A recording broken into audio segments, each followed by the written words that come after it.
Hang on, there we go. All right, hello. Sorry about that. I haven't actually got an intro for doing a watch party because a watch party is new to the channel. So that's a note for me to write down. I need to get a new intro done. Anyway, this is a bit of a new thing for me.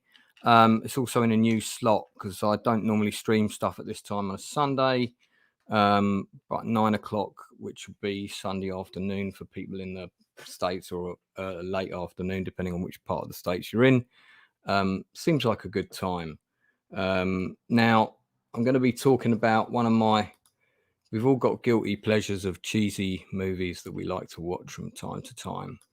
And one of mine is Roger Corman's Battle Beyond the Stars, which came out in 1980. I actually went to the cinema to see this at an old, now defunct cinema called Studio 7 in Kingston. I saw about 4 films there, another one of which was not the Cannonball Run, the Gumball Rally, which was a double bill with Warlords of Atlantis. I also saw Superman 2 there. So they all came out around that time. The cinema wasn't there very long. And it was more expensive than the other cinema that was like literally 2 doors down from it. So I'm not quite sure why that was. But anyway, so I'm going to be talking about Battle Beyond the Stars. It's a Roger Corman B movie. It was Roger Corman's attempt to, I guess, cash in on the popularity of Star Wars. And at the time, that was a very, well, one of the most successful films of all time. So everybody was trying to get in on that action. I'll start it pretty shortly, but I did want to talk about the film a little bit first, because I do like to get into these things a little bit deeper. Now, I did have the IMDb page all like marked up and ready, but I seem to have closed it for some reason. So let me just get that back up. By the way, thanks for the kind messages from people, because of my health has been a bit up and down lately. It's a miracle I managed to finish the play that we were doing, because I've been a bit poorly. But anyway, I've just had the all clear on this test for cancer that was pretty important to get that out of the way. So I'm pretty pleased that happened. So, excuse me for nibbling on a satsuma. I haven't eaten much this evening. So Roger Corman's Battle Beyond the Stars was a homage to the Seven Samurai and, of course, the Magnificent Seven. So it's basically the Magnificent Seven in space. A young lad who's not experienced in combat from a world that is also not experienced in combat is sent off in the only working ship that they have to try and recruit mercenaries to defend their planet from Sador of the Malmori, who is sort of a guy who goes around and conquers places and sort of levies tax from them. Bit of a racket, really. It's like a protection racket almost. So he is played by the very able John Saxon, who, of course, we lost not that long ago. And I'll talk about the cast a bit, and then I'll get straight into the movie. So one of the things that makes this film quite good is that the cast all proper go for it. I mean, they act their socks off in, I guess, what you would call in a kitsch way. But you have Richard Thomas in the lead, Darlene Flugel as his love interest, who also sadly passed away not that long ago, quite young actually. I think we lost her when she was in her late 50s. Sybil Danning as a kind of Amazonian space warrior with a couple of very prominent assets. Marta Kristen is an actress who was also in Lost in Space, and it's interesting that Corman was clever with his casting because he cast people who already had their own kind of unique following. So Richard Thomas, of course, was known for the Waltons. Martin Kristen was one of the family in Lost in Space. And I have been trying to get her on the channel for an interview, and she said she might do that. Morgan Woodard, you wouldn't recognise behind this makeup, but he's also one of the mercenaries in the film. Then, of course, we have Robert Vaughn. Of course, the connection with Robert Vaughn is that he was also in the original Magnificent Seven Western, and agreed to do this as the paycheck. I believe he was the highest paid actor on the movie, along with George Peppard. There's Jeff Corey, who's an actor with a pretty incredible CV. Getting a lot of adverts. That must be a behind the scenes still, I think. Yeah, I think that's a behind the scenes still. I've not seen that before. James Cameron did work on Battle Beyond the Stars. He worked on dressing the sets and also the miniatures. It was one of his first jobs, I believe. This and Galaxy of Terror, which reused a lot of the same footage. Anyway, so getting into the cast, you've also got John Saxon, who plays Sador of the Malmori, who's very good. And then you have a number of great character actors in smaller roles that you will have seen in other things if you check out their credits on IMDb, including Earl Bowen, who frequently plays characters like doctors and psychiatrists and that kind of thing. And then we have Lara Cody as one of the people on the planet, and Sam Jaffe as Dr. Mephistus, which is a particularly entertaining scene. So let's get into it. Now, if you don't have a link to watch this, the entire film is actually... Oh, thanks for the shout out, Mac G. The entire film is actually on YouTube. I do have the film. I've got it on DVD. It's also available from Shout Factory. You can get the Blu-ray, which of course has got various special features and things. Interesting that Roger Corman didn't direct this on his own. It was co-written by John Sayles, none other than John Sayles, who went on to, of course, be a very kind of a director of intellectual westerns, I think would be a good way to describe him. Jimmy T. Mukami, who died in 2014, was a director and producer, worked on Heavy Metal and When the Wind Blows. That's interesting. I did not know that. So predominantly a director of music videos and stuff, I would imagine. But Roger Corman did step in to sort of co-direct this one. I would imagine it was probably one of Jimmy T's first gigs. So if you want to watch along, I'll tell you when I'm going to start the film. I recommend using the YouTube link that's available, because everybody can see that. So I did have it handy. Of course, I think I've closed it again. What am I like? Let me just see if I can see it. So I stop sharing that screen. Let's have a look. Yeah. So there is a link on this guy's channel for the whole film. And I'm quite up for getting people's watch hours up on other channels. So I'm going to put that link in the chat. I'm not going to show any of the film while we're talking about it, because I don't want to get this ratioed, and I'm going to have mine on mute, but with the subtitles on. Okay, so let's have a look. We are just over 10 minutes into the stream. I think we should start the movie, because I have got a couple of things I need to do before I go to bed. So we should crack on. Okay, so I'm just going to pop that down there.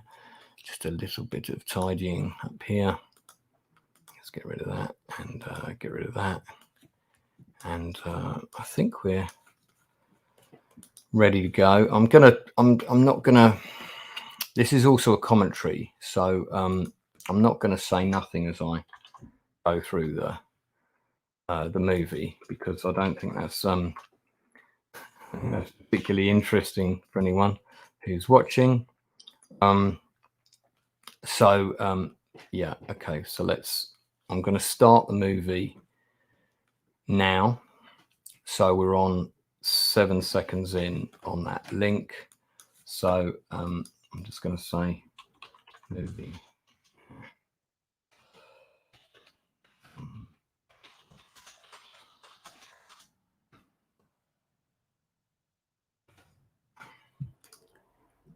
Okay, so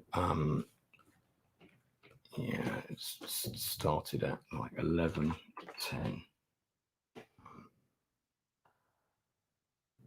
on the screen. So you start off with this kind of subtle score at the beginning. Now that score was done by none other than James Horner, who is actually my favorite soundtrack composer, and I'm pretty sure this would have been it was certainly the first score of his that I heard. It might be the first score of James Horner's. Thanks for those people joining. I started the film at 11:10 on the stream, and it's currently at 1:15. Occasionally I'll update on that.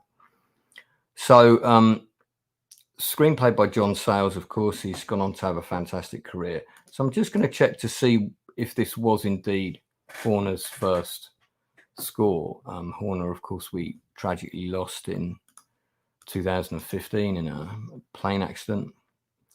A real loss to the industry.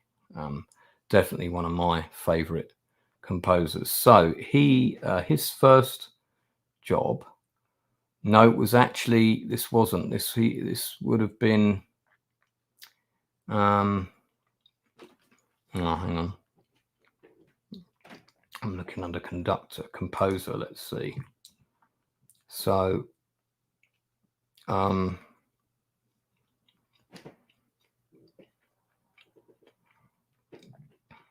so this would have been, it probably would have worked on this in 79. The film was released in 1980. The Lady in Red, 1979. I've not heard of that film. He probably worked on before this. That's a film directed by Louis Teague, also written by John Sayles. So I do wonder if it's like a gangster B movie by the looks of things. So I do wonder if John Sayles recommended him. Okay, so we open the film. We're in Sador of the Malmori's battleship. It's a fairly Star Warsy opening. I noticed the way that they enhance the images of the planet is very similar to something they used to do with Blake 7, and I like the way in the kind of the bridge of the ship, if you like. I like the way they do. They have their own terminology for doing things. Little details in that are kind of nice. So they come across this old weather satellite of the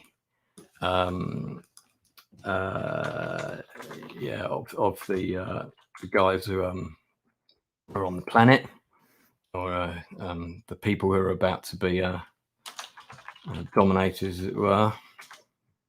I actually welcome them and say, "Hey, we've got visitors. Nice to see you." So that doesn't last very long. And forgive my typing, because there was a couple of people I invited to this stream, so I'm just replying to them.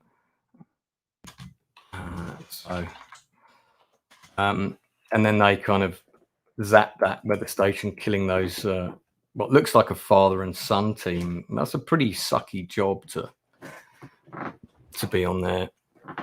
Now you've got a lot of forced perspective and matte painting dropouts. This shot at, let me give the time for it, 4:22. The forced perspective of the model going overhead of the people of IKEA, isn't it? That's a really good shot, and it really holds up well today. Those forced perspective shots are always pretty good, actually, if they're done well. And here it does look good. You've got Jeff Corey, Richard Thomas with his, I don't know whether that's supposed to be his love interest. And then, of course, Sador of the Maumori appears on the screen and starts using threatening language. That's John Saxon. John Saxon, very well cast in this part. I don't feel I should be eating on screen, so I might occasionally turn my camera off when I'm chucking things in my mouth. So I always remember the opening line, "My name is Sador of the Maumori, and I've come with my forces to conquer you." I'm not sure if he said the line "resistance is futile," but he certainly said a line pretty close to that. And then he does a demonstration of his powers. All of his soldiers basically look like they've had sexual relations with their cousin, which is a bit disconcerting, to say the least. Anyway, so the gunners step forward. I guess they're kind of the people that man the laser turrets in a way, but all from the central area, and they just shoot a whole load of civilians who haven't done anything, which is pretty mean as it goes, as things go. That's pretty mean. Yeah, so merely a demonstration, being Zoarkia, as he goes on to say. Sorry, I'm just closing a load of additional windows here. I thought there was something giving me a bit of lag.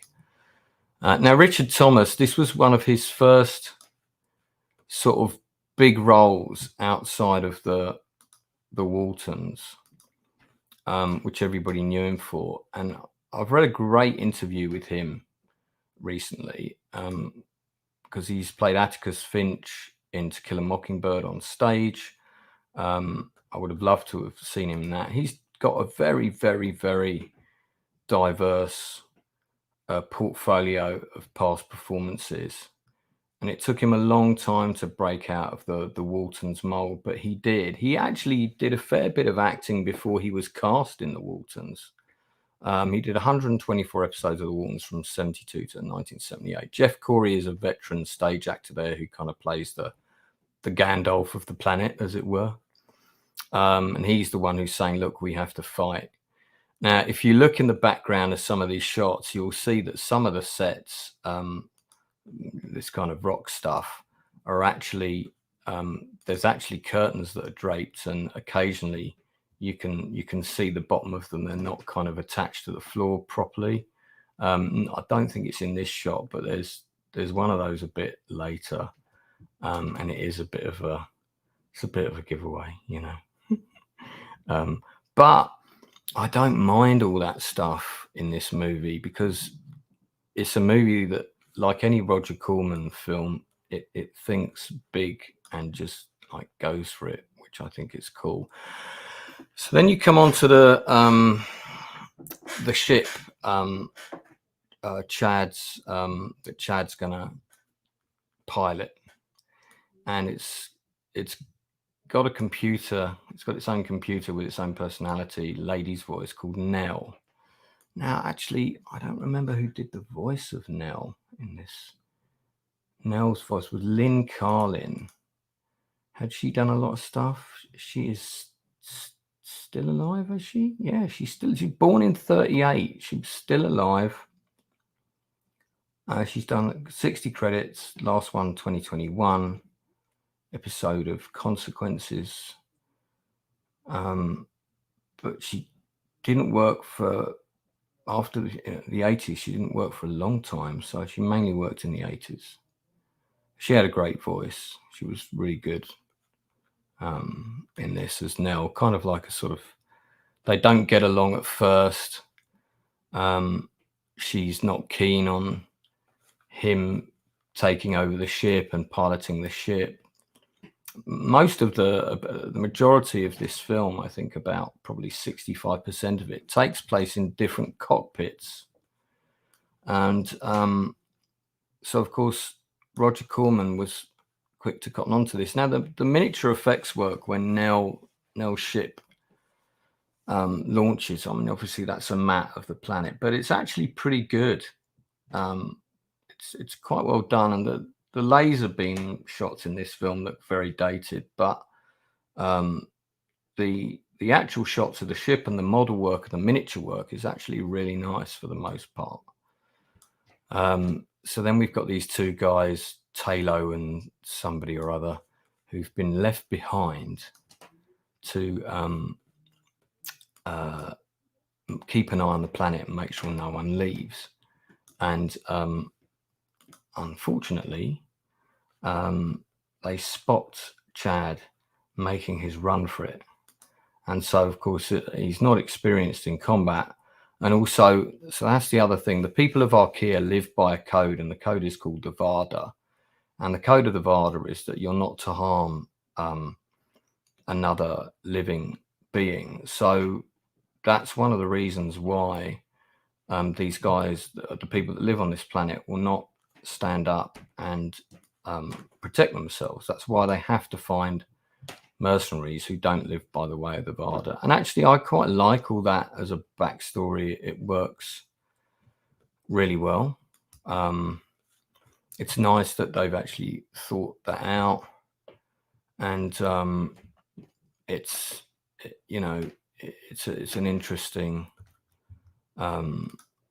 concept as concepts go. I quite like the fact that they've thought about it and has a bit of culture. Now the interior of this ship, which is probably a rebuild of one of the others, I dare say a lot of them were rebuilds, is not brilliant. And then you've got these kind of almost look through a periscope. And so this footage, this space combat footage, you would have seen it in lots of other films. It was used in Space Raiders. It was used in this kind of murder mystery space thing that was on ITV one time, where you had to try and work out who the murderer was kind of interactive. I think that was late 80s. And this footage has been used in loads of other Roger Corman films as well. So yeah, it's been used quite a bit in various other movies, and so has James Horner's score, which was, I think, certainly was used for the trailer of Space Raiders, and bits of this score, it's an iconic score with a great main theme, have popped up all over the place. So I'm currently time codes using the YouTube link I put out. I'm currently on 12:28 minutes. And I am just going to dash to the bathroom real quick.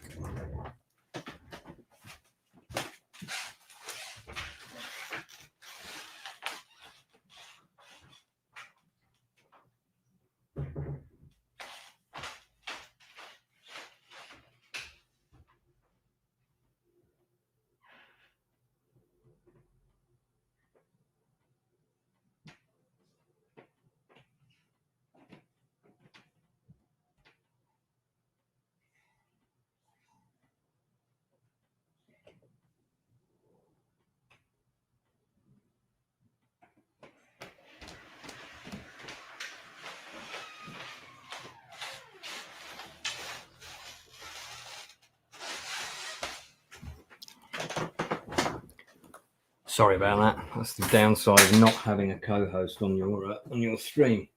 So, so the first place they go to is the space station of Dr. Mephistus. Now, he's supposed to be a scientific inventor and somebody who would have weapons. There's quite a big opening shot of the space station looking, and he's trying to communicate with him. It's all sort of dark and creepy.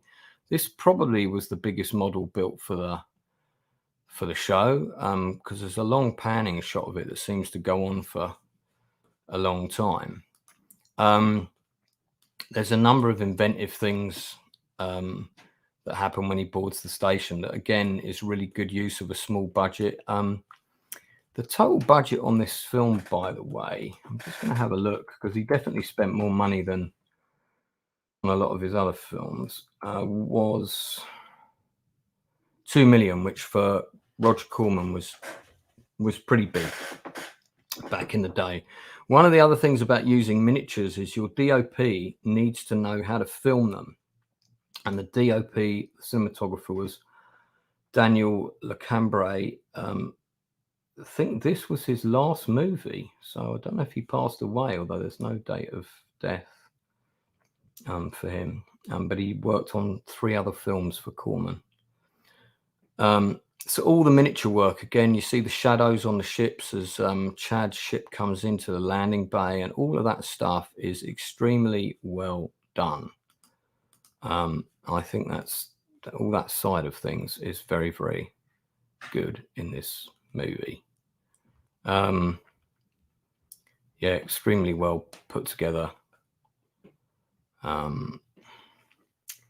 So yeah, the ship's coming into the landing bay. I really like all these shots, and again, it's quite atmospheric because you don't really know what's going on. Then we have our Star Wars corridor with kind of various bits of junk stuck to things. I know that a lot of the plastic bits that were got for this set were all taken from skips, often outside of. They used to accumulate trays from fast food restaurants that had split, and they would get all of those outside the skips from McDonald's. Now, we're introduced to Darlene Flugel's character. I really liked her as an actress, who plays Nanelia, and she's working on a number of robots at the station, because that's Dr. Mephistus's area of expertise. She, I believe, is his daughter. And this funny kind of chair thing turns up. I think this same chair prop, this that he sits on, kind of the taxi, as it were, I think that turns up in Chopping Mall as well. I think it might have been used in some other films. So he's immediately kind of captured by this chair. He sits in it, gets a brace around his neck and some around his feet, and then enters the main lab. I think the chair thing thinks he's a robot, as does Nanelia, and she's about to start taking him apart. If you look in the background, there's a robot working on another robot that's kind of in a tray that comes out the door, and it's proposed that there's loads of them in the set. I'd not noticed that before. And the actors that play the 2 robots in this scene are very good. Not sure who they are, but it's very well done. The way they move, and their makeup is simplistic but clever. This is where, it's a plot point of, this is why I'm here. Tells Nanelia he's here to find people to fight or get weapons. And she says, right, well, you got to go and meet my dad then.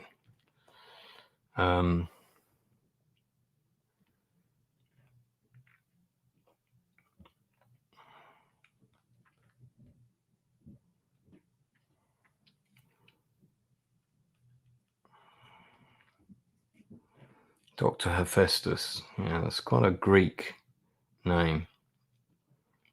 And that's right. The doctor opens up, and you can see he's kind of on various life support things. No idea what that means, Simon, but thanks for dropping in. So Dr. Hephaestus is an interesting character in the film, who is played by, I think it's Sam. Is it Sam Jaffe? I think it is. He's one of the actors that I mentioned on the little thing there. He does a good job. Kind of an eccentric old man who suddenly has the idea that Richard Thomas is going to populate the station with his daughter and have lots of children instead of robots. I guess he misses the sound of kids or something. And he's like, you're going to mate with my daughter by force if necessary. So that's all a bit twisted when you think about it, but hey, it's set in the future. For anybody just joining us, we are currently 19 minutes and 10 seconds into the movie, and we're back in the scene with Nanelia in the lab, and she's trying to, I think she decides she wants a bit of adventure. So she's up for getting off the station. Probably a bit bored of repairing robots all day, I would imagine. So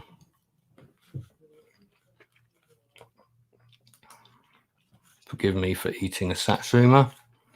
My dinner was quite a while ago. So Anelia is kind of embarrassed, but yeah, sorry, my dad is you know, a bit pushy, and it looks like they're going to get he's going to be stuck there, but then you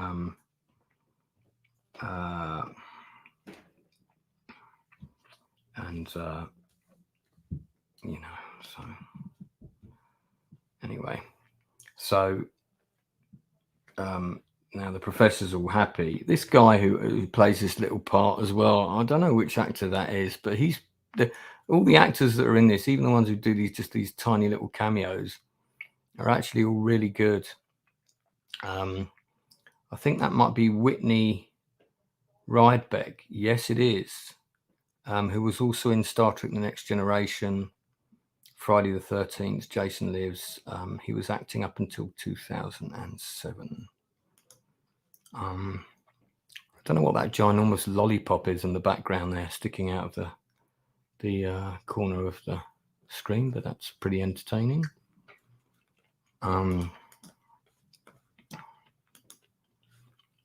So yeah, he says, look, you know, I've got to go. Why don't you come with me? And she's like, I can't. Of course you can. And I think they set off on their adventure.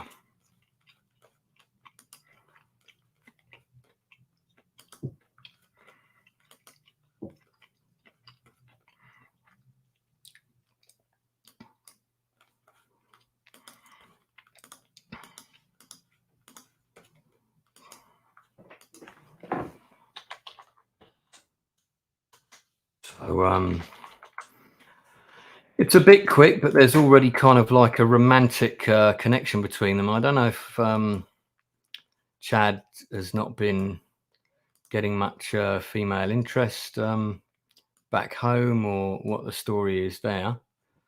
But yeah, there's already that all happens a bit quick. But then, you know, it's a movie and things need to happen fast in film, so I think we can forgive that. And she orders her robot to step into the whatever it is grid so that they can escape their father's station. And he does so. So let's see.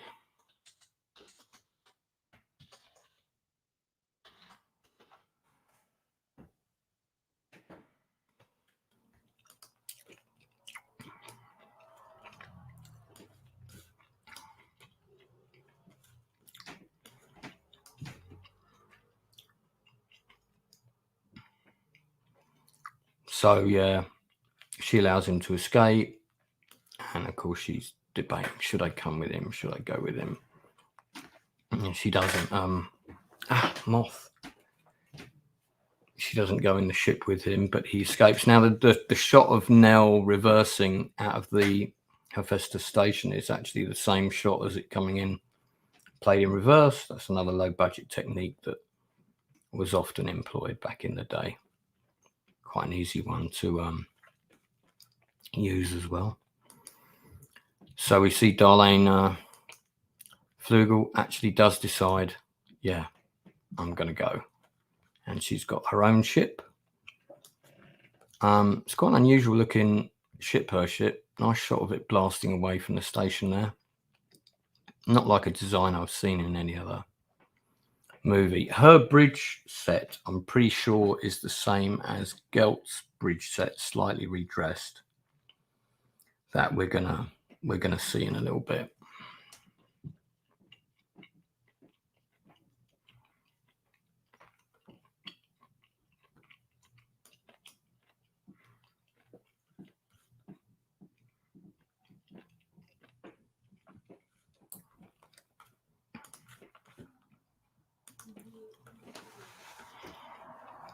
So she decides to follow him, and I think in the meantime we pick up with Just telling you, 24:42 seconds in, we pick up with Sador and his ship going.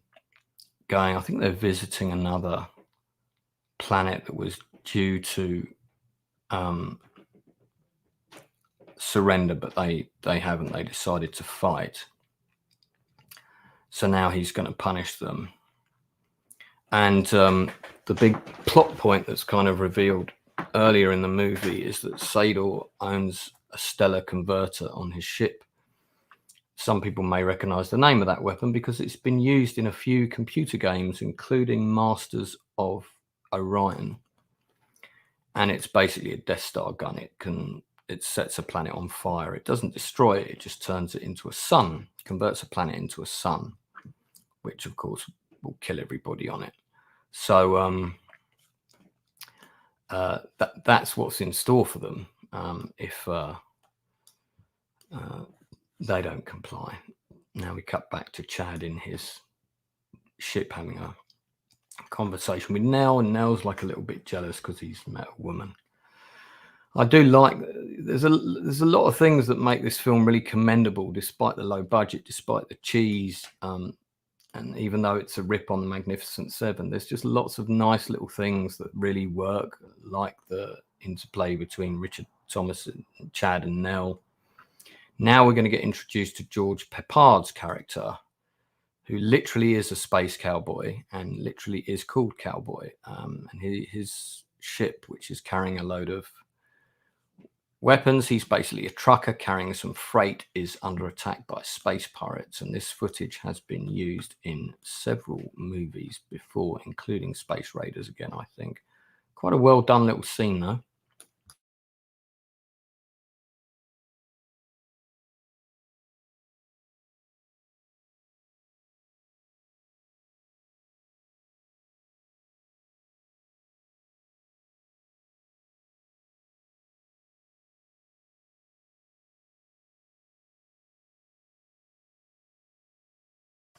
One of the funny things with George Peppard's character in this piece is that he literally, from his first scene, plays it like the character doesn't care really about anything. And I suspect that's probably what Peppard thought about being in the movie. But actually, it kind of works with his character, and it kind of makes him different from all the other characters in the film. So Chad offers to, decides to step in and try and rescue him. And the first full-on space battle occurs, although there's been a little one before this, but this is the first time that Chad actually fires and starts to blow things up. I think Nell actually fires the guns for him at one point, and he just has to face the fact that he's actually going to have to kill things.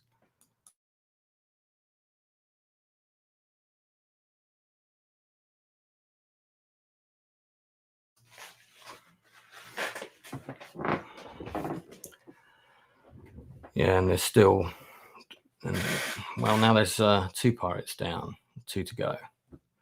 I think if I was one of the pirates, I probably would have pissed off at this stage. Quite good footage of the thing coming into land on top of the cargo, and the little lasers going around as it tries to kind of steal the cargo, I assume. It's quite well done. Again, I'm going to say it loads of times, but the model work in this show in this movie is extremely good. It's very well done.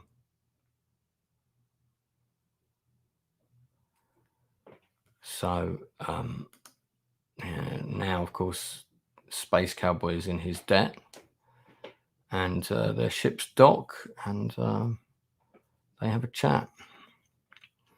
One of the things I like about George Peppard's character, apart from the fact that he's, of course, wearing the obligatory Space Cowboy hat, shirt, waistcoat, slightly paunchy chaps, is he has a belt with a alcohol attachment, which means he can serve himself a shot.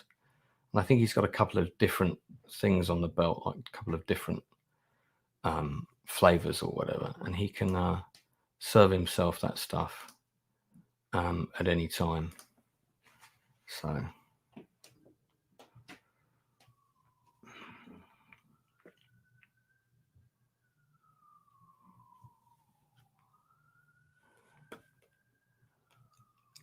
So we cut back to Sador again, and he's gone to, I think it's the planet of Omatia, it's called, and the stellar converter is opening, which is a sort of large gun housed in the front of the ship, protected by a shield, which has to open in order for it to fire, and that's the only time that the weapon is vulnerable. And I think Chad's character kind of witnesses the destruction of the planet. Again, quite well done, pretty simple effects, but does the job. Well done for the shot. I quite like it.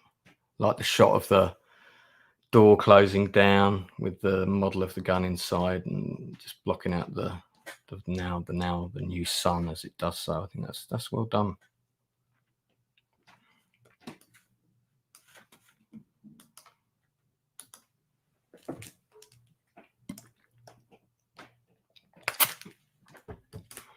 Sorry, I'm trying not to eat on camera too much. So, of course, Cowboy reveals to Chad, hey, well, I've got 5,000 laser packs, laser rifles, whatever it is. No one to sell them to, so, hey, they're yours. I don't know if he gives them to him or if he says, I need money for them. I forget now. Anyway, they're now going to be for the people of Alkea, which is, yeah, it kind of works. You know, he did him a favor. He saved his life, didn't he? And now his customer, who they're already paid for. That's right. They were already paid for. So I think Cowboy gifts them to his cause as a thank you for, you know, stepping up and saving my life, as it were. Hey, why not?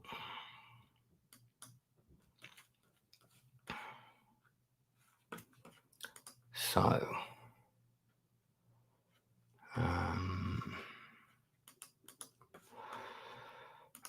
then we are moving on. By the way, the time code now is 3122. And Cowboy's sort of recommending where else he might go and look for mercenaries around the galaxy. The world building in this movie is pretty good, actually. We establish,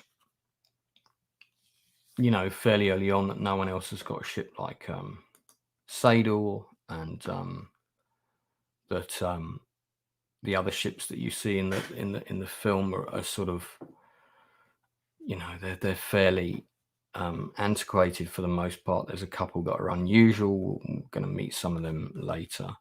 Now, that's right. They agreed to separate. Nanelia would go and search one part of the galaxy for mercenaries and help, while Chad went and looked at the other one. So now she gets attacked by, I think, what's called a space dragon, but basically is a cheap lighting effect that sort of takes seas of her ship and starts shorting out all the circuits. It's a little bit naff, this sequence, if I'm honest. And she passes out. But Cayman of the Lander Zone, my favorite character in the movie, comes to her rescue.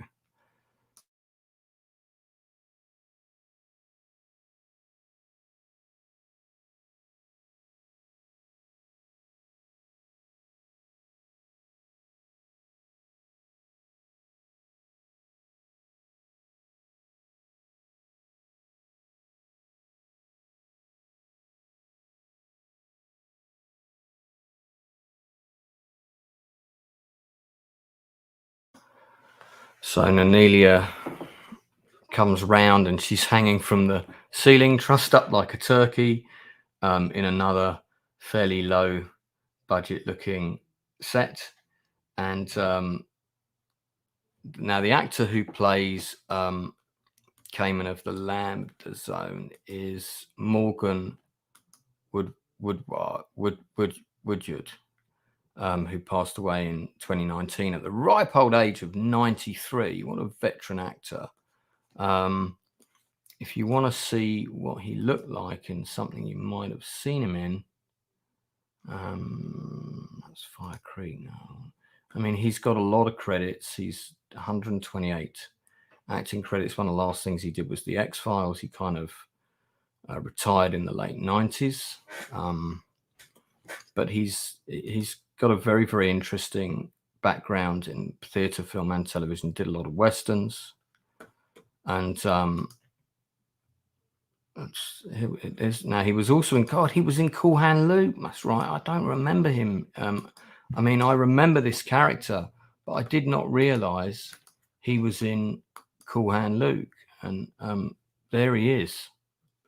He was that prison guard, the one that was very sort of cool and icy looking. That is the same guy behind the mask of the lizard face. Yeah,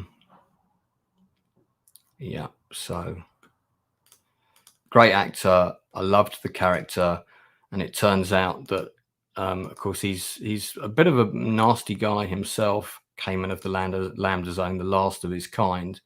But as soon as he finds out that she is recruiting mercenaries to fight Sador, then everything changes, because Sador destroyed his people. And so, yeah, he's in. He's going to join the fight with the rest of them. And yeah.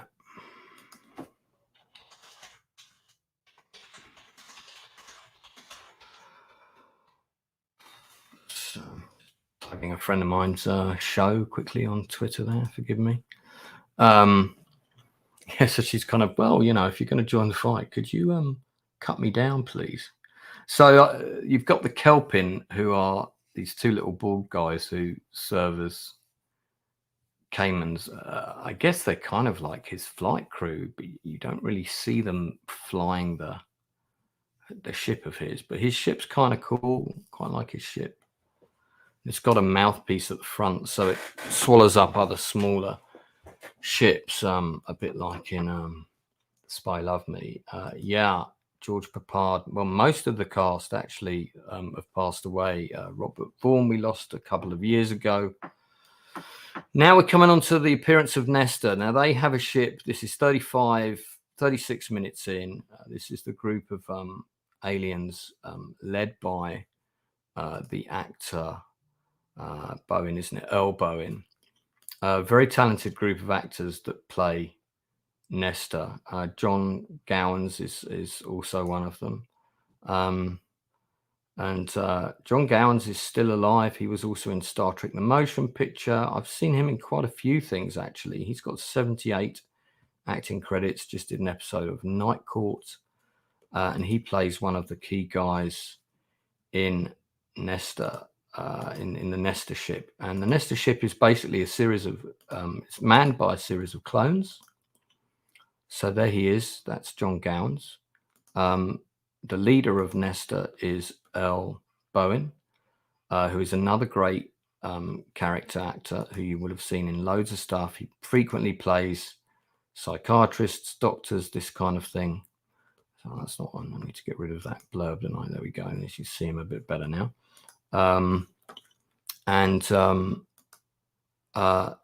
He's perfectly cast in this role, and the scenes with Nestor are very, very, very funny. Yeah, so and they act in unison, and when one of them eats something, the rest of them can also taste it. It's just nice little character stuff. Oh God, Earl Bowen actually died this year at the age of 81, so we've just lost him, sadly. That is a shame.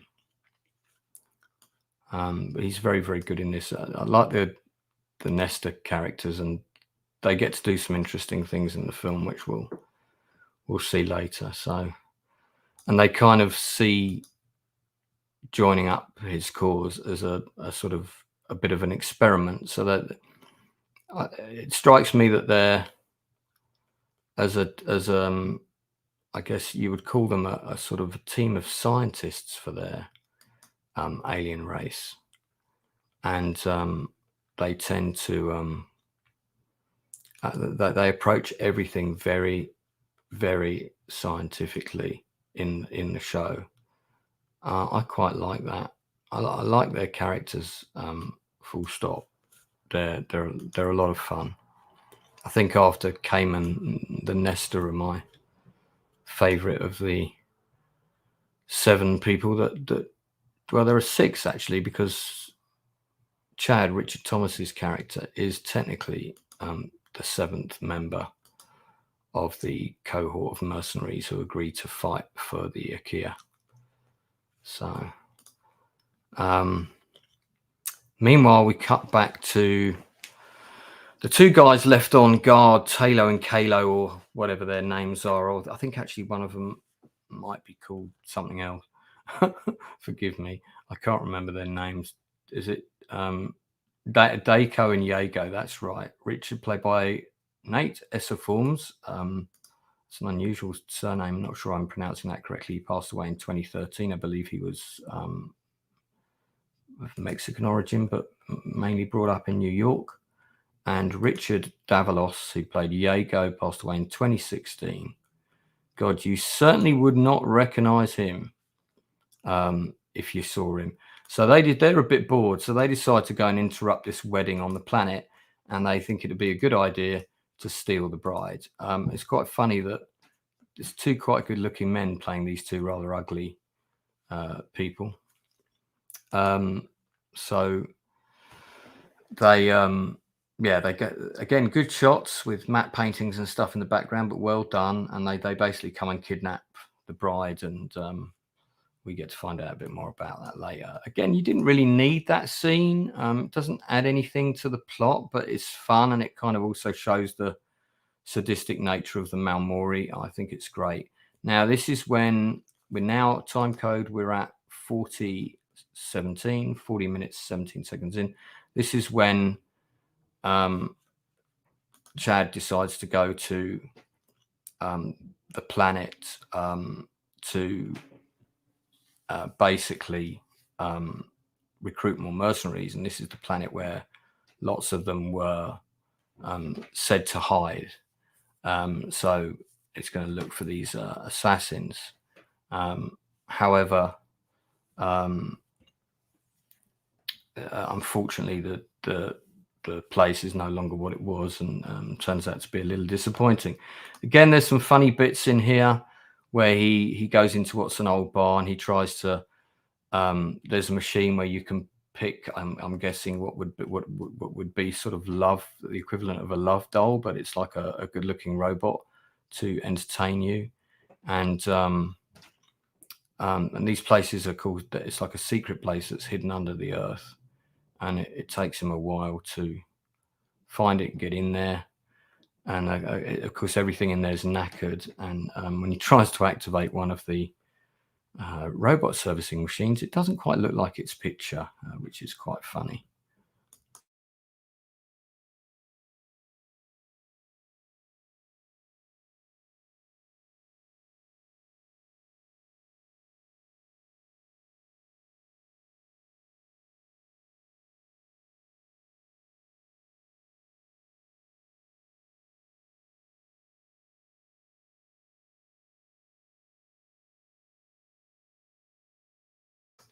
So this scene introduces us to the character of Gelt. There's a drug dispensing machine as well, and he presses one of the buttons. I'm guessing this is supposed to be some sort of recreational drug dispenser, and nothing but all this gunk and powder comes out. He thinks about tasting it, but then thinks better of it. And then I think he goes over to look at the dating machine and dial a date. That's it. Presses some buttons, and pictures of very attractive ladies appear. I think they do play on the fact that Chad has never. I don't think he's ever kissed a woman. I think that's his virginity is a bit of a sort of comedy, source of comedy of the movie. And when this robot comes out, this, I guess you'd call it a sex robot, it's looking a bit worse for wear, and he's kind of like, yeah, I think I'll leave that for another time. And then Gelt makes his appearance. Now, Robert Vaughn in this movie. Oh yeah, hi RRTNZ. No worries, man. You can check out my commentary anytime. Of course, it'll be on here. Robert Vaughn plays this dead straight, very serious, this character, and actually, I think that was completely the right way for him to play the role. It's a really good performance, I have to say.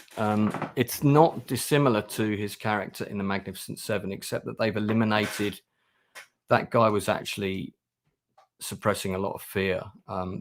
Gelt has no fear.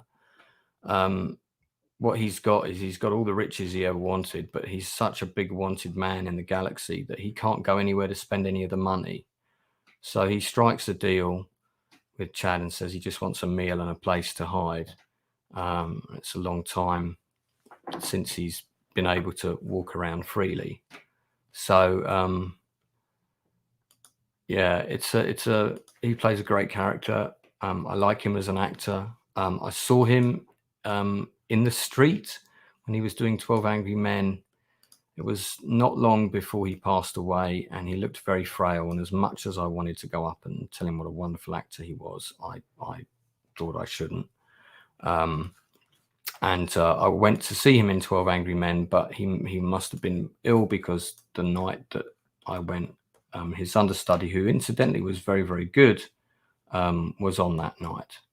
And so sadly, I did not get to see his last stage appearance, which was a big source of disappointment for me. So I would have loved to have seen Robert Vaughn on stage, and he was playing the old juror, the old man juror in 12 Angry Men production, which had a couple of people in it I knew. Nick from Lock Stock was in it. So they strike this deal. There's not a lot of wasted dialogue in this film. The script is pretty economical. We meet people, we establish who they are, we establish their relationship with either Sade or with Chad pretty quickly. We establish why they decide to fight for no money. And then we're off to the next one. Greetings, Sir Clueless. Nice to have you on the stream. Thanks for joining. Please do post and share the stream if you can. This is my first watch party, and I've struggled for views a little bit, but I'm going to persevere, because that's I'm going to do more of these, and I do quite enjoy talking about these films. So as I said, I saw this in 1980. Star Wars was out by then. Empire Strikes Back was not out. I think we might have had Battlestar Galactica came out the same year as this, but I don't think I'd seen it. And I actually, as a kid, I actually quite enjoyed this movie. It felt a lot bigger than it was. It felt epic. That was mainly down to the music by James Horner, some very clever production design, which of course James Cameron also worked on.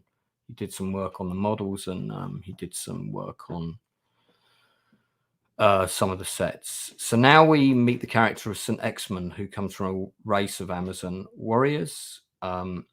She owns an absolutely pissant tiny ship, and she's kind of toying with Chad's ship on the way home, because she's heard about this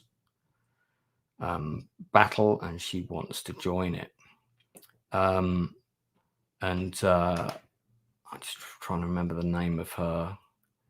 I know she's called St. Exmon, but she comes from a race of warriors. I'm trying to remember.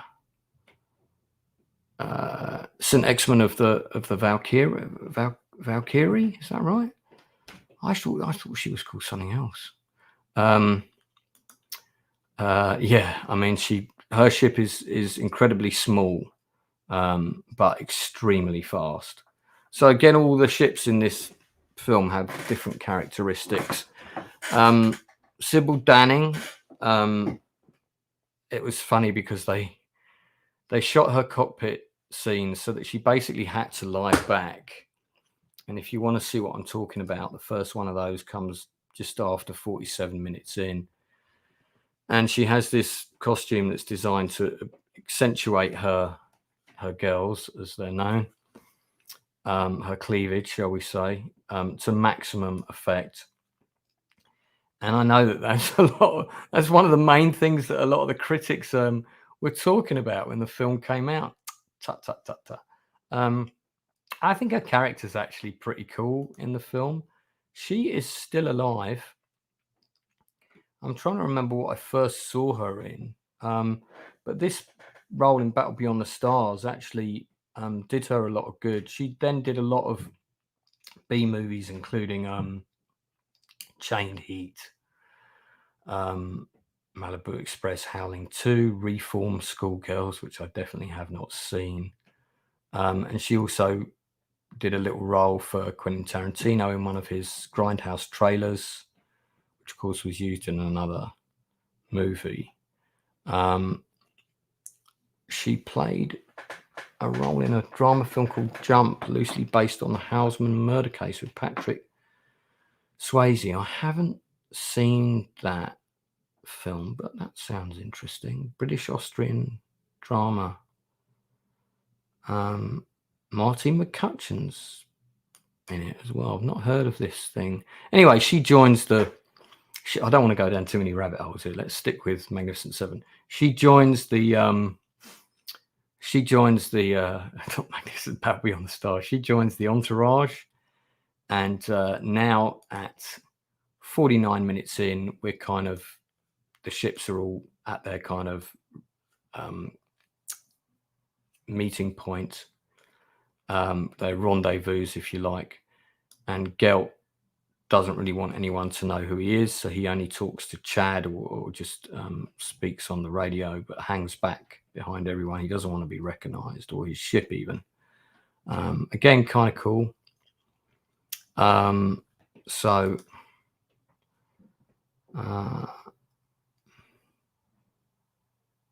Okay, interesting. Anyway, so now we have the shots of our... I think we have 7 ships now, because we have... Let's count them. We have Chad's ship, Nestor, Gelt, St. Exmon, Cayman of the Lander Zone, Nanelia's ship, which is 6, but that almost never gets used in combat. And then Cowboy, 7. That's right. I love it when Cayman appears on his video monitor and Chad's like, "Oh, well, you're very welcome to join us, Cayman of the Lander Zone." St. Exmon is not officially part of their group, but incidentally, Sybil Danning has a website which has a whole host of information about her on it, so I'll stick that in the chat. If people want to check it out, they can. You can probably get signed autographs and that kind of thing. So now, of course, they're all heading to Ikea. Now, if you look, I think it's coming up now. If you look at the scene when they arrive, the Ikea all hide because they're worried that these people are going to be violent. And there's a scene where all 7 of them walk in to, I guess, the kind of the main meeting area on the planet Ikea, and which is very much like a Barber Papa house, but we won't go there. And it's that shot where you can see that there's curtains in the background of the shot, and I think that's coming up now. I'm tempted to show that, but of course, now when they arrive, before we get to that bit, our 2 goons who've been left behind to keep an eye on the planet suddenly start detecting all these ships coming. And I always remember this scene. What do you think we should do? Run away. Good idea. So they try to escape. And the funny thing is that, well, it's not funny, it's tragic. The bride that they stole from the planet, who they've been having their wicked way with, is still on the ship. Unbeknownst, of course, to our heroes who are arriving. So Gelt takes it upon himself to take the ship out because he doesn't want the ship to warn Sador that there's now a defense force. And actually, they might have escaped had it not been for the bride who they kidnapped, because she sort of breaks, she makes her way onto the bridge, and she kind of like attacks the control panel and stops them from being able to take evasive action, and that leads to their death. So if they hadn't have kidnapped the bride, they might have got away. Maybe. I think Gelt probably would have taken care of them anyway. But so it just goes to show, if there's a moral lesson to be learned there, don't kidnap brides from planets on their wedding day. It'll come back to haunt you. And I'm gonna suspect that that's not going to be a common problem for a lot of people. So now, yeah, here we go. So the shot that I'm talking about is at 54 minutes and 6 seconds. They come into this sort of courtyard area, and there's no one around because everybody's hidden away. And yeah, so and then eventually Jeff Corey's character steps out and welcomes them, and all the people come out, and Chad kind of berates them, saying, "This is not the way we welcome people. You know, I brought these people here to defend you." But if you look in the background, some of the set is actually fiberglass, I'm guessing, but some of it is curtain drapes, and you can see the curtain drapes are not quite connected to the floor in some cases. It's a really good scene though. Yeah, so now of course the people welcome them and it's all good. But then the next sequence is quite interesting because this is where Nanelia introduces them to trench warfare, where she uses her super combat computer, I'm going to guess, to create sounds which will create trenches in the planet, which will allow areas of defense. And then they also kind of have a tactical meeting about taking the stellar converter out, and there's a shot of the ship on the computer and all this kind of thing. And, you know, that's what we've got to do. We've got to take out the stellar converter. I mean, the logical approach would have been to keep the ships hidden behind the planet, wait for the ship to arrive, wait for him to start lowering the thing with the stellar converter, and then attack it before any of the fighters are launched. But then I'm guessing that wouldn't make for such an exciting movie, because of course the element of surprise is their best thing. So this is where, sorry, it's actually, I think it's the IKEA who used their own defense system to cause kind of what can politely be described as small earthquakes to form a sort of trench system. And Darlene Fugel acting her socks off there with a clipboard, making notes like, "Oh yes, while trenches are forming." Didn't notice that before. It's quite funny. The scenes of the trenches forming are very, very Thunderbirds. It's like those scenes in Thunderbirds where the ground is giving way and lots of earth suddenly disappears. Yeah, it's shot like that, miniature set with a lot of red earth on it, with a red filter on the camera, I'm guessing.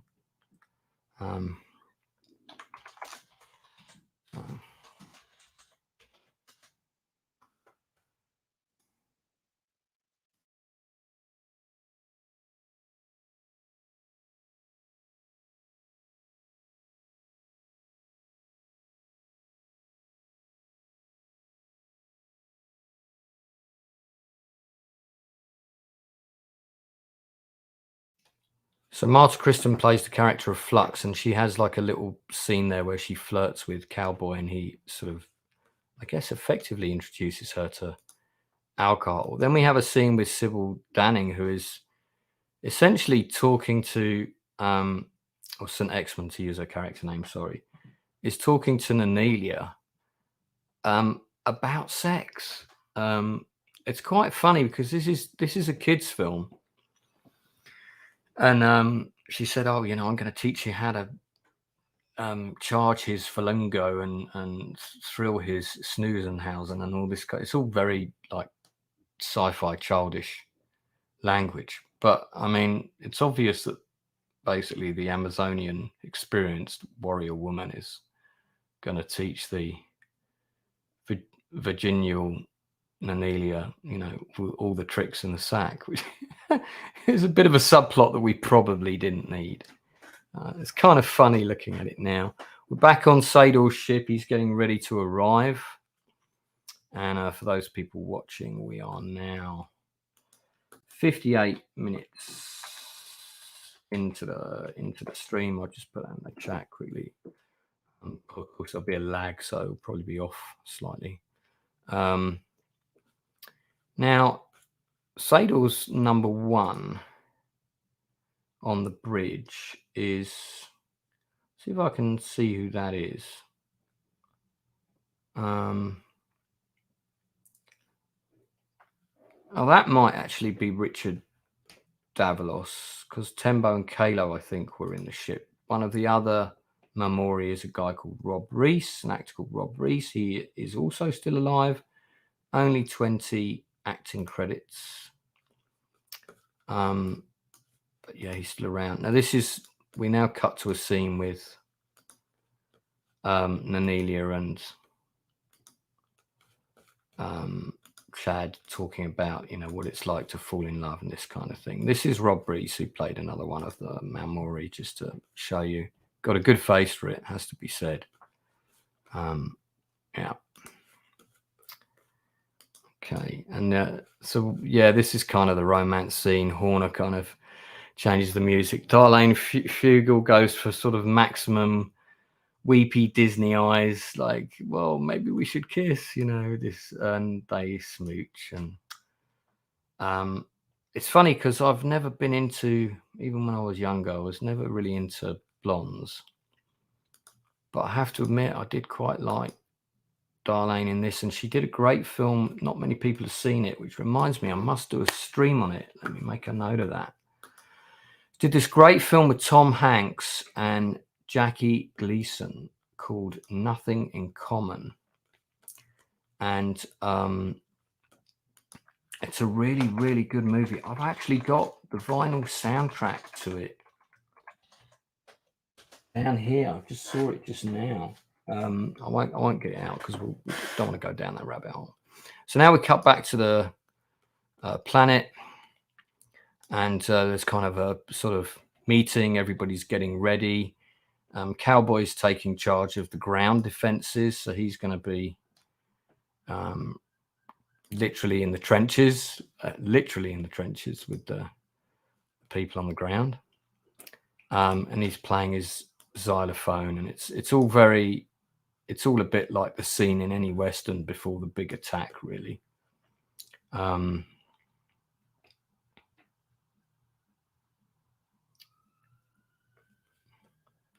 So the two Kelpin, one of them, Lara Cody, is still alive, and she does a lot of voiceover work for video games, Metal Gear Solid 2, Age of Empires 3, that kind of thing.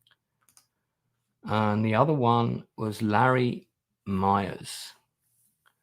Yeah, and they communicate by radiating body heat. Now, this is a great, funny scene where Nestor eats a hot dog, because Cowboy's cooking hot dogs, and takes a bite of the hot dog, and then all of them start eating it behind him. So what one tastes, all tastes. What one see, all see. And you got these two kids who come up to Gelt, and it's like, Mister, are you a bad man? Have you killed lots of people? Now, these two people are uncredited. I'm curious to know who they are, though. That could be Dan Thompson. No, I don't think so. I'm just looking at the credits to see if I can. Could be Pez or Wok, maybe. Now the alarm goes off, and yeah, we know that Sador's back. So yeah, man your ships, guys. This is it. Now, if you look at the extras in the background, it's quite funny that the people of Archaea, basically, their clothing attire is red bathing shorts, very small, and sort of pastel colored t-shirts. So boy, they really went all out on the costumes there. Of course, Gelt, Robert Vaughn, dressed in black, and he's kind of got a cool piece of jewelry that hangs around his neck. It's amazing how you pick up on all these small, when you've seen a film many times, you always look at all the extra things, the things in the background. A Cowboy has a little scene with Kristen here. Marta Kristen plays Lux. I'll tell you now, if I had a crush on anyone in this movie, it was definitely her. And gosh, she's a beautiful woman, has to be said. So Clueless has just started the movie, so you're a little bit behind me, mate. I am currently on 1 hour, 3 minutes and 40 seconds. So I'm a bit of a ways in. But you can always go back and replay the stream.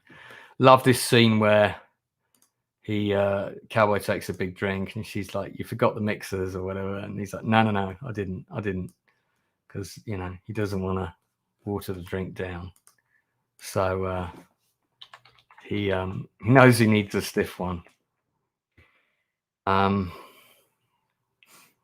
Yeah, so it's all going to happen.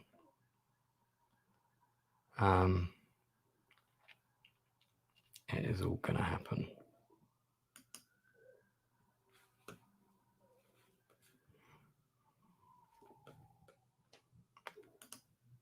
And I like Sador's kind of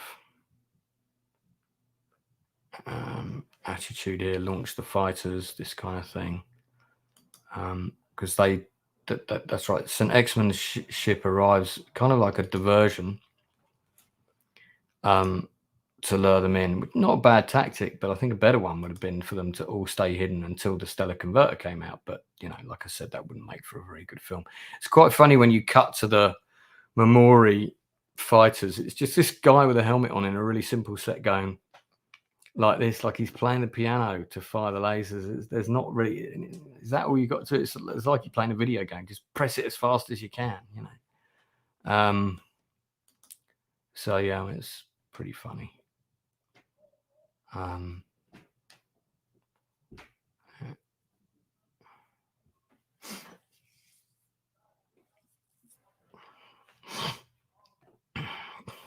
Yeah, so this is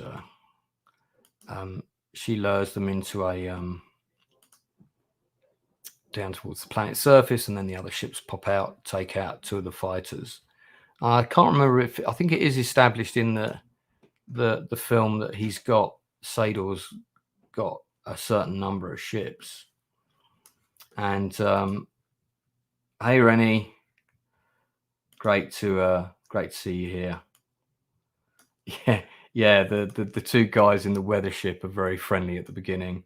Now it's possible to count how many of Sador's ships get destroyed. I think that's 3 so far, because 2 are destroyed in the first kind of pass, and then they just took out another one. I can't remember how many he's supposed to have, but I think it's I think something like around 20 of them are taken out, all in all, if you count them. It's yeah, Cayman of the Lander Zone is pretty determined to get stuck in and just get in there, but his ship is the biggest one that they've got, but it's still not quite up to the level of Sador's big battle cruiser. So yeah, and then Gelt gets in on the action. He's got kind of like a cool steering wheel affair on his bridge. Hi Tyron Lethbridge, how's it going, mate? Do plug the stream. Great to have you here. Thanks for dropping in. This is my first live watch party. I thought it was going to be just me at one point, but quite a few people have popped in, so I do appreciate that. A lot of people have popped in, and of course it's going to stay up on the channel. So there's a lot of reused footage here, with Gelt takes out another ship, so I think that's 4 that have been destroyed now, so let's try and keep a record. And then he takes out another one, 5, so he's personally accounted for 3, 4 including the one that he took out when they went back to the planet. And here he's playing chicken with another ship. And I think he takes it out.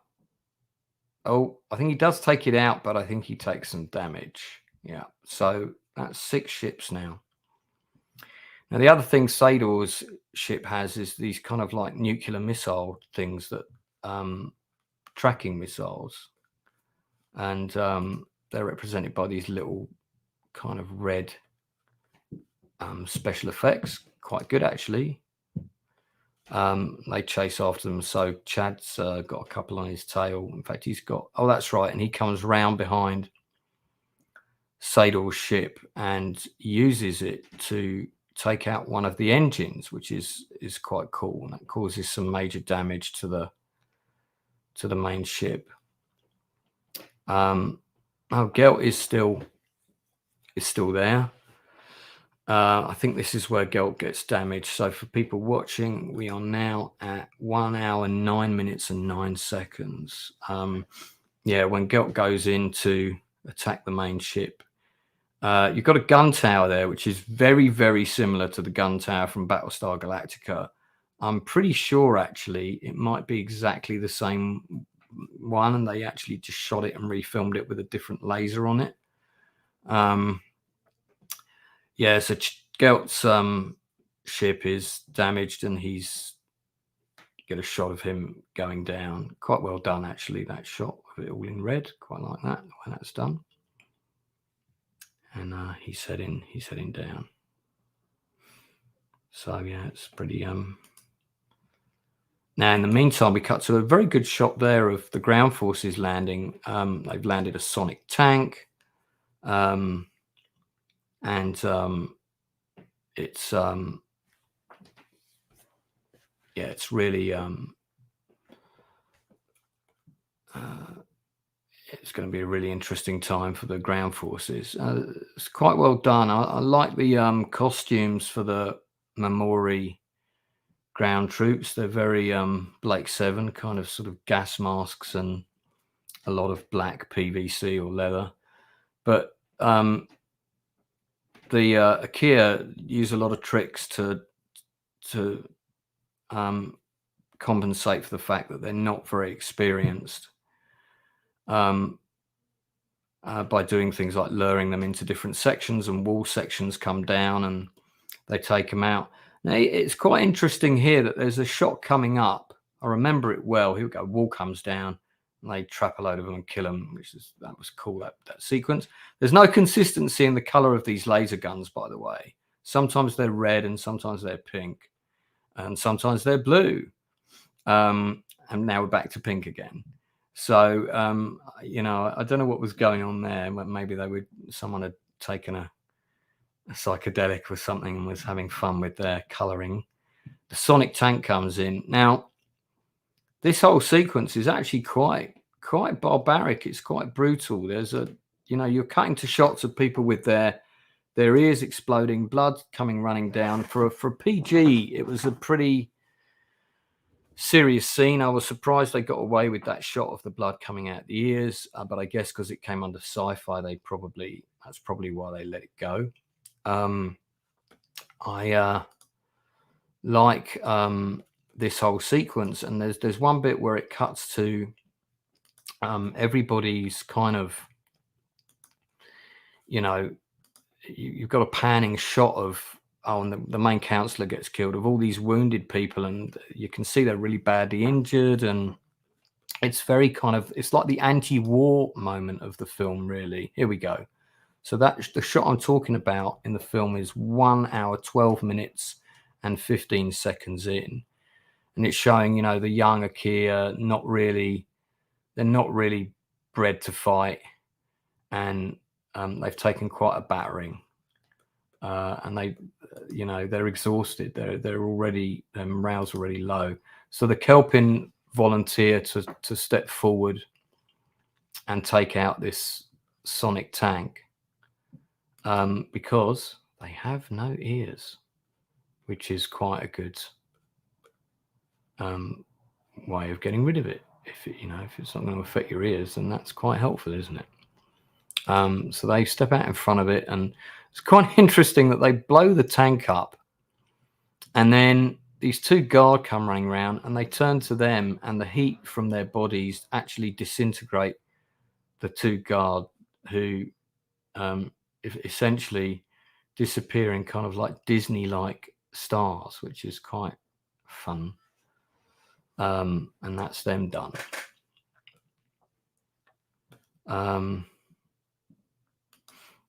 Yeah, so they're now injured. I think the consensus is they need to be assisted. Let's get them into I think they said let's get them into the healing tanks. I love this moment here at 1 hour 13 minutes in. We've got them on the run now, boys. The music changes. It's a great change of tempo, and suddenly, you know, the bad guys are on the run, and then that victory gets tempered with Jeff Corey's character, Zed the Corsair, has ended, getting taken out. So yeah, which is quite sad. And then of course Nell, who was originally conjoined with Nell in the ship, suddenly says, you know, you can tell she's been affected by it. Said the Corsair has ended, his life has ended. It's actually quite a sad moment in the film. And the music is perfectly pitched by James Horner. You know, so it's really well done, that bit. I always really remembered that bit of, hey, we've got them on the run now, boys, and you know, and then now this is the respite from the battle. So Sador retreated behind the sun because his ship got damaged. That they've come back down, and we see the toll now that this war has already taken on this peaceful, loving people. And it's, you know, it's pretty heavy for them. And St. Exmond comes in, and she's all over the moon because she's fought a battle. She's been part of what she perceives as a victory, and she's very happy about it. Chad, however, is not.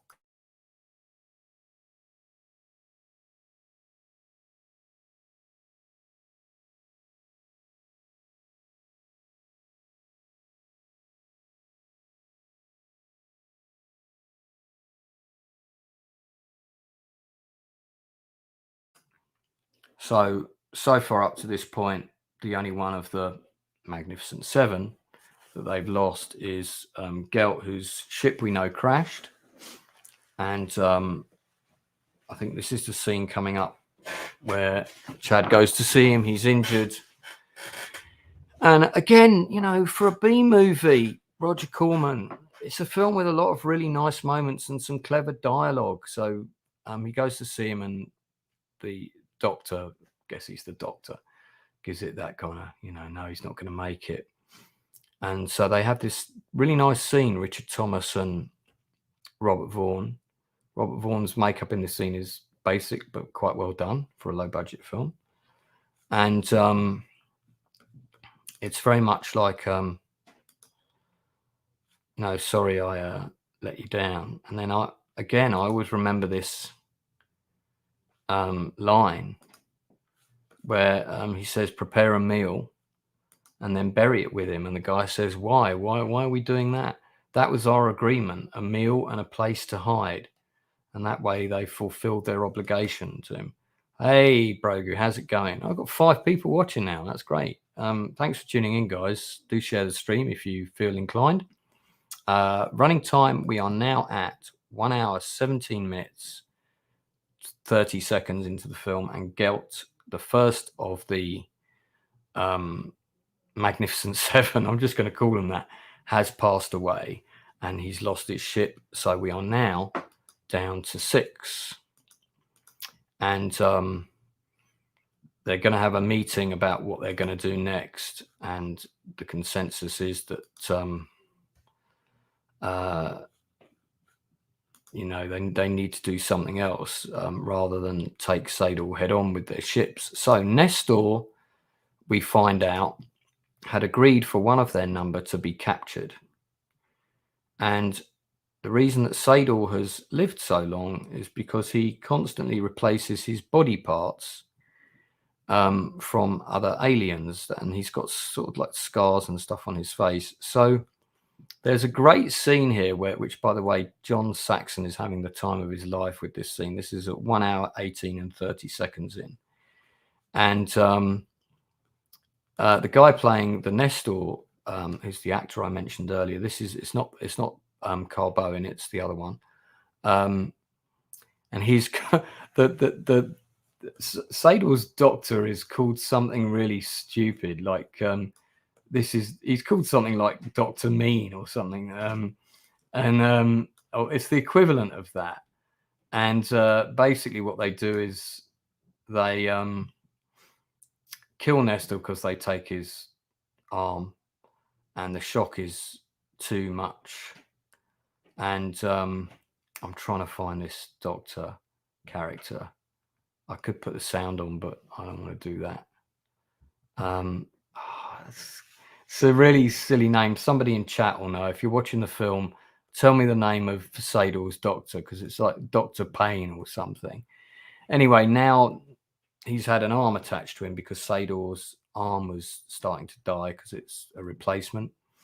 And the plan is that Nestor will take control of this new arm, because what one can do with Nestor, all can do. And they will try and persuade Sador to slit his own throat. So that's what's going to happen. I'm just double checking to see if this... No, he must be uncredited, this guy, but it's a really silly name. He's like, this is Dr. Mean, and he specializes in pain. It's a very cheesy scene. And then John Saxon said, "Oh yeah, it's well, look at my arm," and wait, and then oh yeah, there's a nice gag where he says, "Well, this glove isn't going to fit though, because now he's only got 3 fingers and 2 of them are huge." I'm going to see if I can get the name of this actor or character.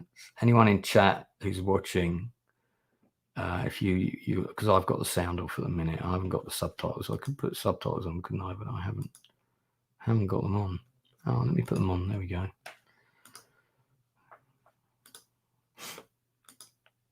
Yeah, I've put them on. They're auto-generated, so they're not going to be great. I don't want to go back on the film. This is a great scene where they bring this kind of almost like a chainsaw, and they're like, right, we've got to cut the arm off. Hurry. You don't actually see that scene. And unfortunately, the plan to get Nestor to sacrifice one of their own and kill Sador by Hurry Curry has failed. And so their only chance now is that they've got to somehow take out the stellar converter. They have to go back in for another attack. So it's kind of the night before, and Chad is talking with Nell and debating what to do, and then Chad and Nelia kind of end up getting it on, I think, if I remember rightly. And I'm going to just eat another satsuma at that point in time.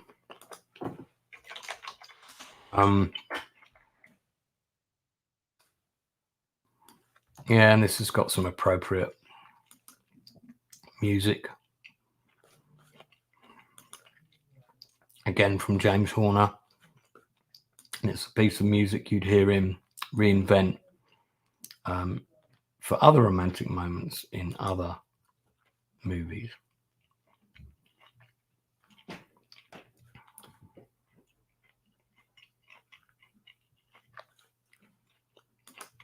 And they smooch, and the smooch is at 1 hour 22 minutes and 30 seconds, and like Nell is sort of over her jealousy and says, "Oh, now I've got 2 lovebirds to look after." It's kind of cool.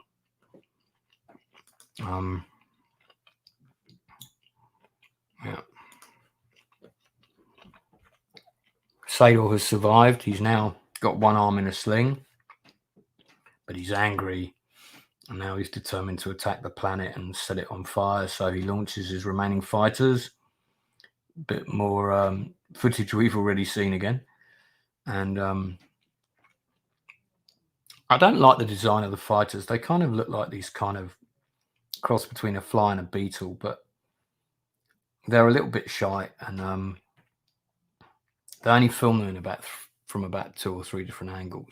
The shot of them working in 4 and kind of turning like this, 2 up here and 2 here, is quite nice in the film.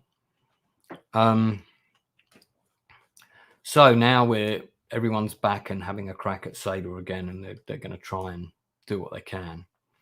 I think this is where the plot of the film stumbles a little bit, because I feel like they should have said, well, why don't we try and do this? And so people kind of die. People start dying, and it's in a bit of a needless way. But then I guess that's kind of happened in all of the films. That's another Sador ship just got taken out. So I think that's 7 now.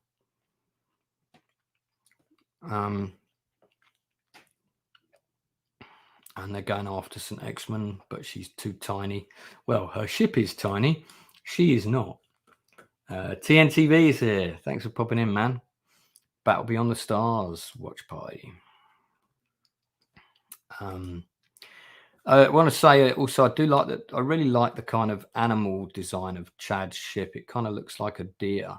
And that's based on a ship from painting. So Chad's just destroyed another ship. So that's 8, by the way. It's based on a design of a ship from painting. You used to get those science fiction books that were released in the 70s. They were big hardbacks. I bought a couple for Christmas, and they had these wonderful paintings by various artists of big sort of science fiction futuristic cities or ships or one thing and another. Okay, Nestor's been hit now. They kind of went in to attack the ship, didn't really do anything. I don't think Nestor destroy any of the ships in the movie. I don't think that they do in the first attack, and in the second attack, they've just been destroyed. They go in and they try to do some damage, but nothing happens. Now Cowboy is still on the planet, and he's feeling guilty because, I guess he can hear that people are going down. So we've lost Nestor, so we're down to 5. And Cowboy's not really got a combat vessel. His vessel is a truck. So he gives his hat to Flux, kisses her on the cheek and says goodbye. And you kind of know he's not going to make it. Again, I kind of think this is where the film lets itself down a bit.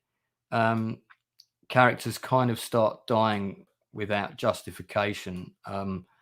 It's like Nestor wasn't particularly trying to do anything. X-Men and Cayman of the Lander Zone have pretty good scenes here, but it did feel like some people just kind of got taken out. I guess that's the way it is, but I felt that could have been. I felt the deaths could have been a bit more heroic rather than casual, but then I guess you can't do 7 heroic deaths in one movie. So Sador's got the Stellar Converter out now, and St. X-Men is charging the front of the ship, and what she does is she launches the main body of her vessel into the Stellar Converter and disables it. And she's left in a little podule in the front. So she's now lost her maneuverability to fight in combat. It's just like a survival pod. She's surrounded by 3 Malmori ships. And of course, the mantra of the St. X-Men of the Valkyrie is to live fast, fight well, and have a beautiful ending.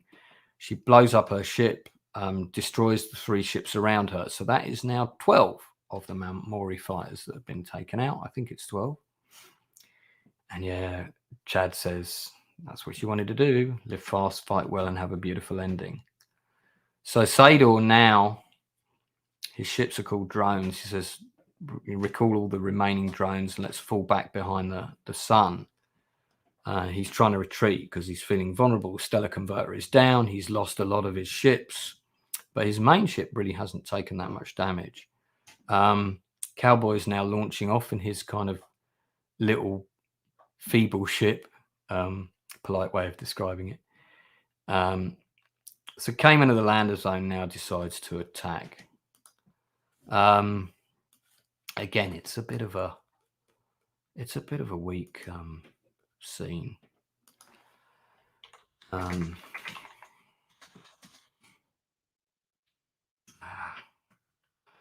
So Cayman basically calls him a coward and says, Sador, you're running away from the fight. And there's an interesting line here where they say, what do you put his, and there's a sci-fi bollocks term used like you do, what do you put his field at? And they say something like 10-2, which means, okay, well, if we go straight at him, we're going to destroy him.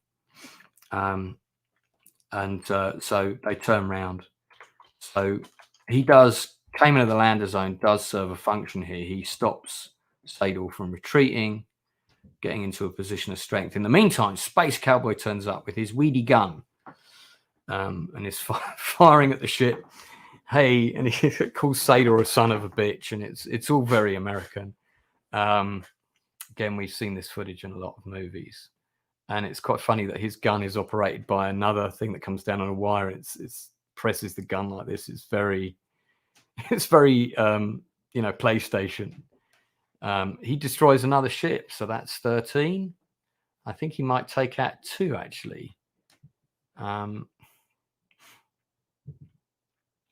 Yeah, I think he takes out a second one. Yeah, he does. So that's 14 ships of the Maumori now destroyed.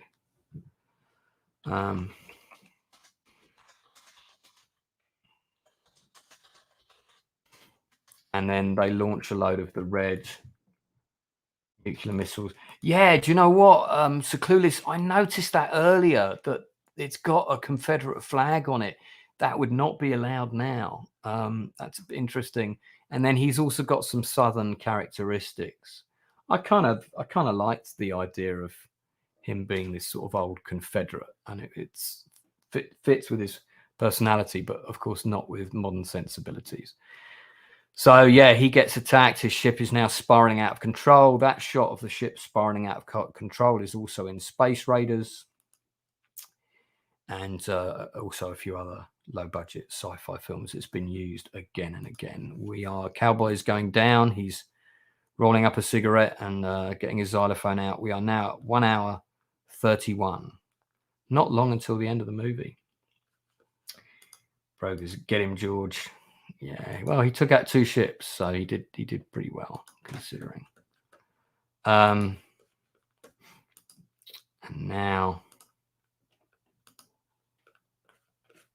yeah, and then we sort of pan to it. We don't actually see Cowboy die, but we pan to a shot of the wreck, and it's all broken up. His ship is all broken up and on fire. And then we cut back to Cayman of the Lander Zone, and he basically just goes head to head and charges the ship, and it's kind of a suicide run, but and yeah, now Cayman is down. So the only people left at this stage are Nanelia and Chad, but they're both on Nell because Nanelia didn't bring her ship up into the fight.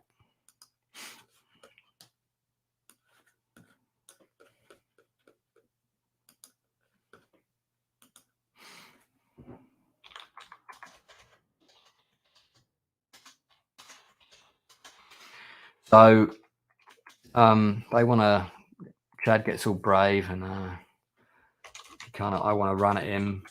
He takes out a couple of the nuclear missiles that are fired at him, and I think his plan is to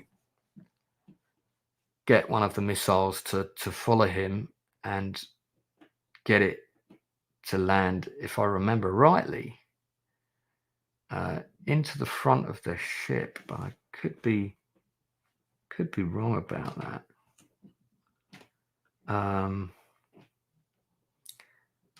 Yeah, so their ship. Oh, yeah, no, I remember what happens now.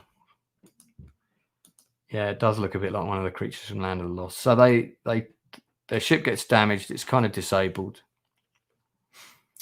and it's looking like, you know, it's not looking good for them. Not much is going to happen from here. They've lost their ability to fight, but Nell offers a solution. She offers them an escape pod, and unbeknownst to them, it's got a countdown, and it's got its own weapon. Interesting tidbit of information here. So this film had a £2 million budget. Roger Corman, ever the businessman, he recouped his costs selling the foreign distribution rights to Orion and Warner Brothers for £2.5 million. So that's already a £500,000 profit. And then he resold the cable rights to HBO for 750 grand. So the guy made 1.2 million on the film right after he completed it. That, my friends, is a producer. He made the film. He made a decent film. He didn't nick all of the money. He spent the money on the movie. A lot of it went on the cast. So Sador at this point thinks he's won. He's got Nell in a tractor beam. They're trying to break out, but they can't. And it's got like a scene with his evil laugh. And yeah, and then Nell says, "Look, Chad, you've got to get out of here." And it's also like Nell's kind of starting to malfunction in this scene. So yeah, that starts happening too.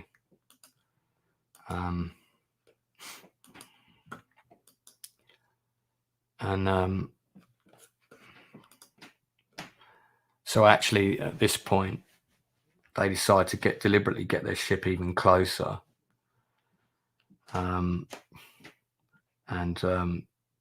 Sador's guy is kind of worried because he spots that they've reversed thrusters, which means that they're getting even closer than the tractor beam would pull them. So he suspects something is up.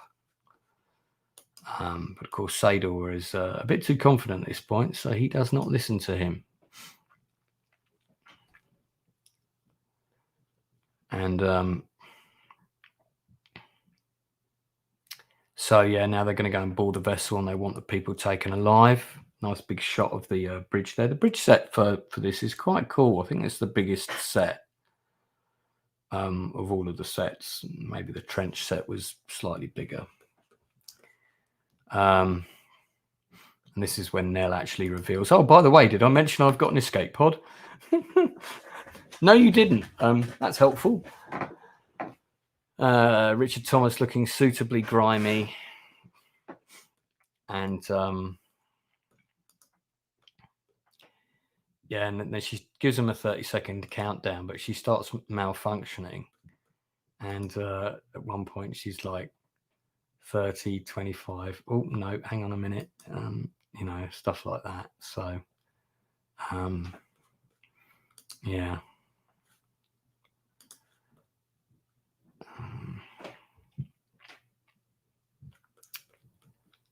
So, again, this is, you know, I like this film. It's got a few weak points, and I think it maybe ends a little bit too abruptly. I would have liked one more scene on the planet. So here the escape hatch pops out.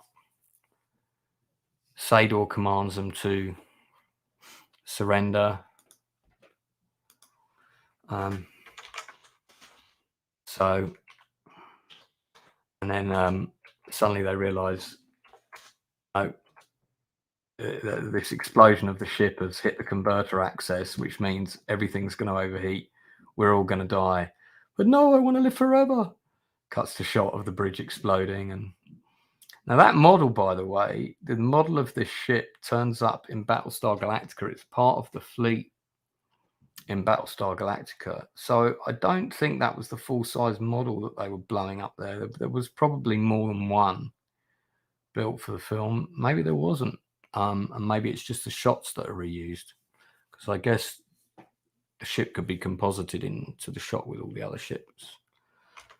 And then we cut back to them, and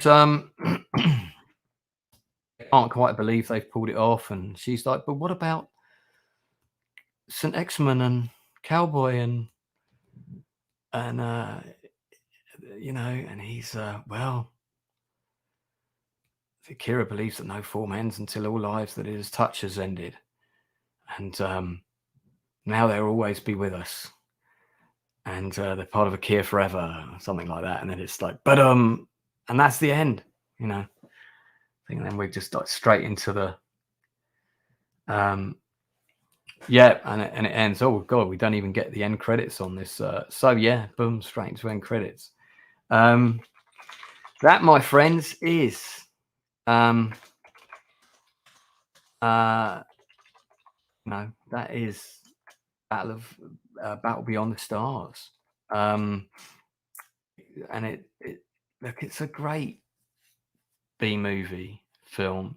It was a big budgeted B movie in its day, but it's still very clever. It's got a pretty tight economical script. You can learn a lot from the script. Just the script alone, you can learn a lot from. I think it's a great movie. It is a bit of its time. The effects have not dated well. Those people still watching, what do you think of the film? What would you score it on IMDb? And I noticed the current score for Battle Beyond the Stars is, I think it's 5.5, which is definitely too low. So I'm going to give it, well, I'm going to give it what I would give it. I'd give it an 8 out of 10. For what it is, it's a solid 8 for me.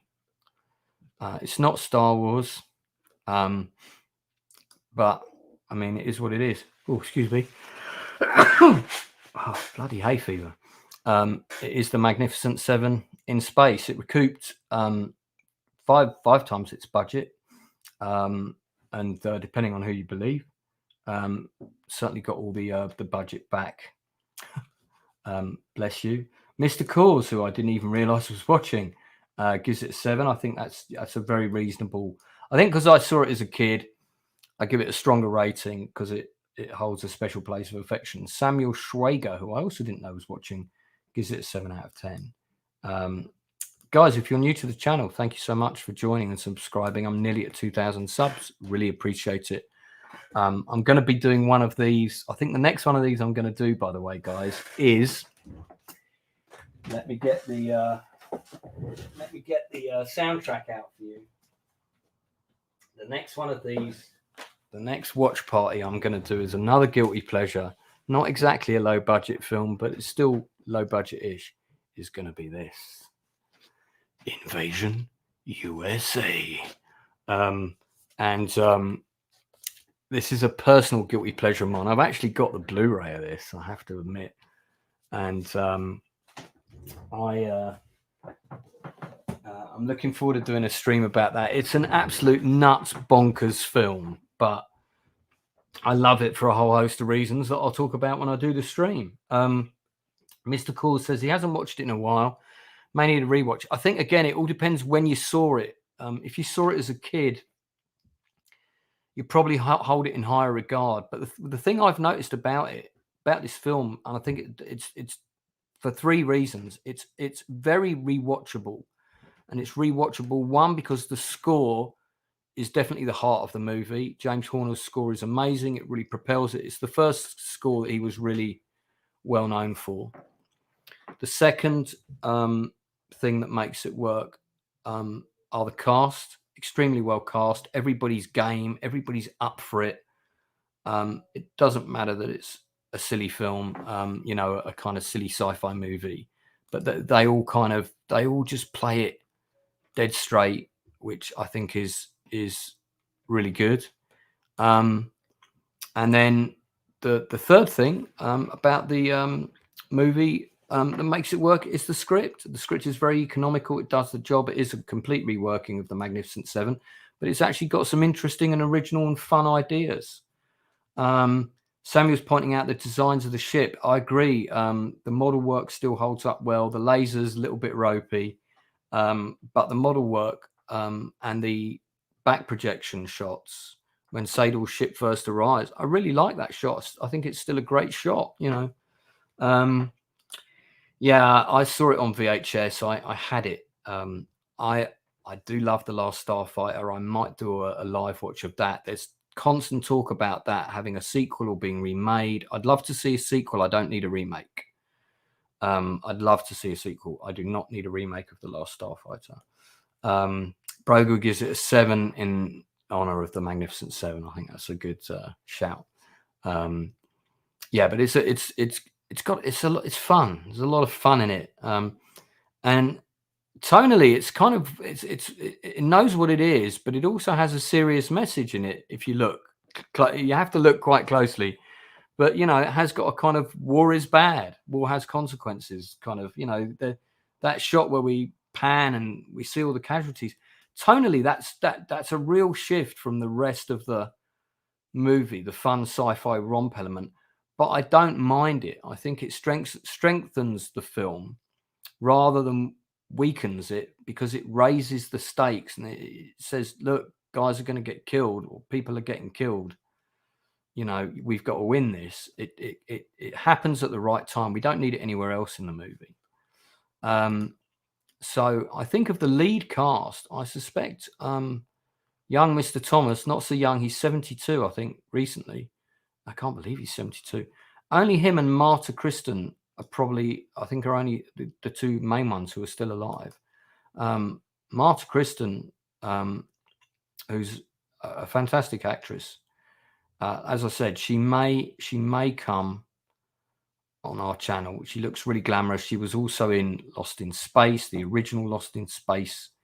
And that's, you know, these are the two things she's most well known for, but she did Alfred Hitchcock Presents and a couple of other little bits and pieces. I'm trying to get her on the channel.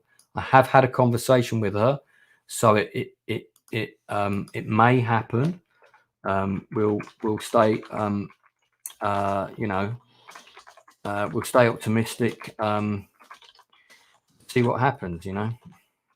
So yeah, Invasion USA, Chuck Norris. Yeah, let me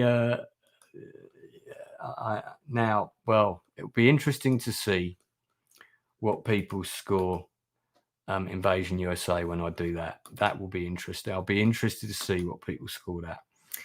Okay, guys and girls and everybody else in between, I'm probably going to wrap this up now. Thank you so much for tuning in. It's nice that I actually had quite a few people pop in. Quite a few people popped in at the end. Quite a few people popped in during the stream. These are a bit nerve-wracking because you're on talking to yourself for a couple of hours. Never fun.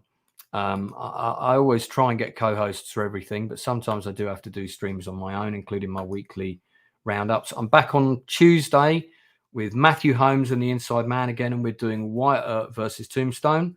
So join us on Tuesday. I've got an interview with Hollywood's hardest working stunt woman coming up very soon. As soon as I've got the dates, that'll be up on the stream. And of course, my Wednesday weekly roundups as well. So remember what I always say, guys. If there's someone you care about or you've had a bit of a Barney with them and you haven't called them in a while, don't send them a text. Don't send them a voicemail. Pick up the phone and give them a call. And if it goes to voicemail, then leave them a really nice voice message. Nice hanging out with you too. Lots more happening with the channel. Don't forget, I'm going to be doing about 4 or 5 streams a week now. So you're going to be seeing a lot of me, whether you like it or not. But I do love doing this, and I thank you so much for your time and keeping me company. Take care.